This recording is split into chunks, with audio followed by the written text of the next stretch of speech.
let me show you how you can save a chart as a template. So perhaps you've been working on something, you've made some changes to the color, design or whatever, and you want to use it for future charts. So I've got here a basic graph. I have done a bit more than just what was available to me in chart design. I've gone into format and made some changes. You've also got the format chart area, and you'll see there you can make changes to the fill and the borders, to the effects, shadows, 3D format, that type of thing.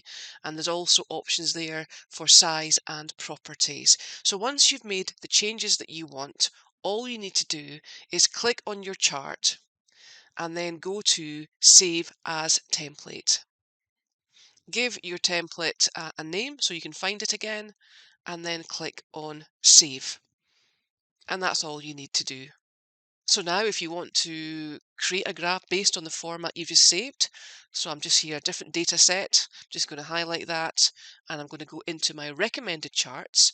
If I go into all charts, you'll see there the folder templates, and in there is the one that I've just saved. Click on that, click on OK, and there you've got the graph based on your own template design.